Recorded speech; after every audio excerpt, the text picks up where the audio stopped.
covering the Northern Bahamas? You're watching the Bahamas Tonight, Northern Edition. Welcome back. They are called ahead of the game chess team, and they are gearing up for their annual trip abroad. Megan Shepard stopped by the chess camp and has the details on this year's camp as well as the upcoming competition in Chicago, Illinois.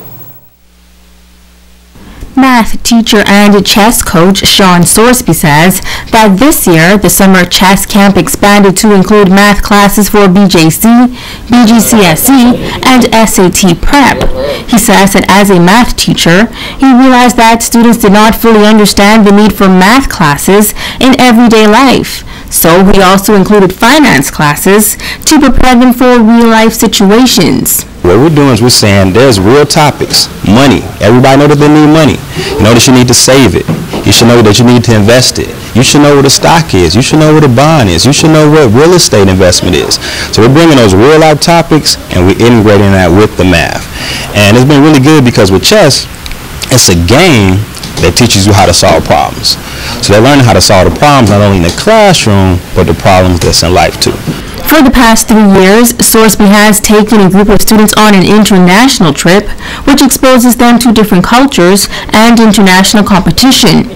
This year, they will return to Chicago for the second time. Sorsby says that it is important to expose students to life beyond Grand Bahama. It's going to be a cultural experience. We're going to be going to museums, we'll be going on college tours, we'll get to see what downtown is like, and we'll also play chess. So I always say that this is bigger than chess. They play chess, but they're getting exposure of life, and a game of chess is really like the game of life.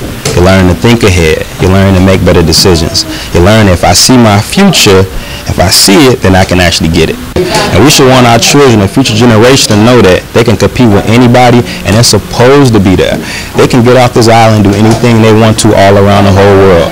He says he is very thankful to those who have helped make this year's trip a reality, but he is hoping that more children will be able to take part in the future. Because we want to show the people this is what we're doing. We know it's something new, but the more help we get, the more that we can do. We're only taking 7 children this year. We wish we could take more. So hopefully with other people's help, once they see what we're doing, next year we'll open it up to the whole island. Students Brianna Bowe and Wilton Cartwright say they enjoyed it this year at camp, and they are excited about traveling to compete. I feel excited and nervous at the same time, and as I go, I remember all the steps that Ms. Sorsby teach me. The camp is really amazing. It allows most of us kids to learn about financial troubles and all the things we need to start businesses, learn about investing, and we have a chessboard that helps us to think critically and help us even in our maths, and it has really helped me as I am going to Chicago because it helped me improve my chess skills. Every day with Sorsby helps each and everyone else to get better at maths and our chess and even in our financial goals. The team is set to travel on July 25th. Megan Shepard, 7S Network News. We may be in the middle of summer, but back to school is just around the corner.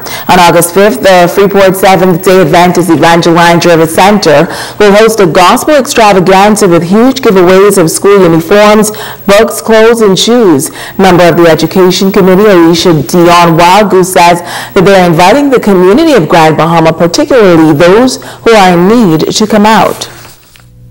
We will be affording students the opportunity to get uniforms. We have some new uniforms, some lightly used uniforms, and also school supplies that they can get. We're going to have cotton candy, we're going to have snow cone, we're going to have a health corner where people can check their pressure, blood sugar. We're going to have an evangelistic corner where students can or parents, just people can come out and see different material about the love of Jesus.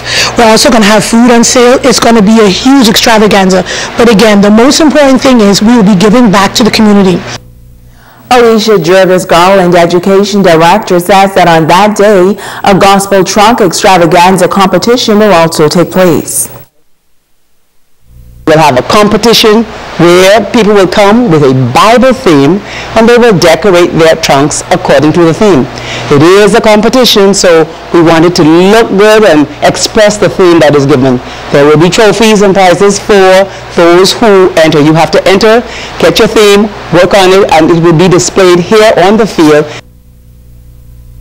Now, persons interested in donating items for the Gospel Give Back can do so at the Evangeline Jervis Center from 9 a.m. to 2 p.m. And if you are interested in the Gospel Trunk Extravaganza, you can contact the center for more information. Well, the Royal Bahamas Defense Force Rangers camp on a different mission this year. On Thursday morning, a group of about 20 Rangers from various islands in the country visited the ZNS Northern Service, where they learned about the operations and got a first-hand view of news production. Marine Seaman Michael Turner says that they are lending assistance and teaching the campers about journalism and mass communication. In our first phase, we're dealing a lot with news writing. And next week we're going to be going into photography. Then we'll go into video and graphics.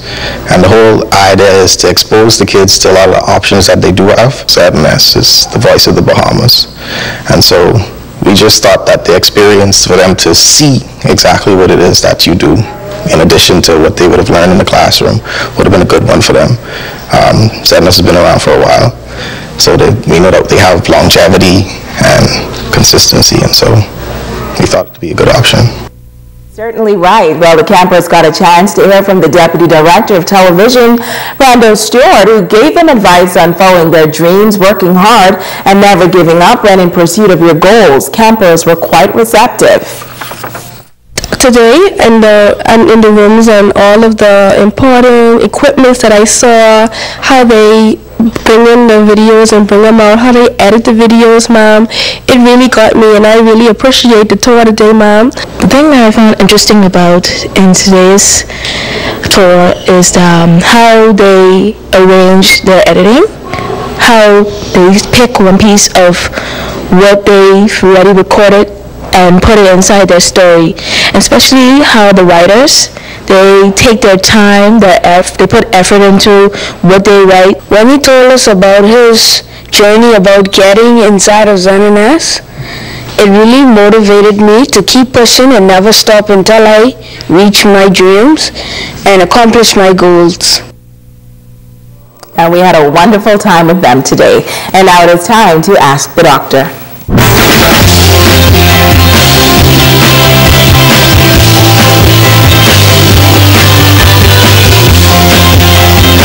I'm Dr. Monique Pratt. Marcus asked, when I go to the bathroom, every once in a while I see what looks like blood in my stool, but I have no pain. Is this something I should worry about? Marcus, thanks for your question, which is related to an issue that is more common than you may think. Blood in the stool is caused by bleeding somewhere in your gastrointestinal or GI tract. That's the system that digests and eliminates the food we eat. Bleeding from the lower portion of the GI tract, mainly most of the small intestines, colon, anus, and rectum, can show up in stool, and there are many people who visit doctors' offices or are admitted to the hospitals each year to be treated for conditions related to bleeding. Hemorrhoids, which are enlarged veins in the anal area that can rupture and produce bright red blood, are the most common cause of lower GI bleeding. Anal fissures or tears in the lining of the anus can also cause bleeding and are often very painful. Other conditions like colon polyps, cancer of the colon or rectum, some intestinal infections, Crohn's disease, and ulcerative colitis, which are inflammatory conditions, can all cause bleeding. Some of these can be serious, so if you experience any bleeding while passing stool, please see a doctor or visit one of our community clinics as soon as possible. I'm Dr. Monique Pratt, and this has been Ask the Doctor.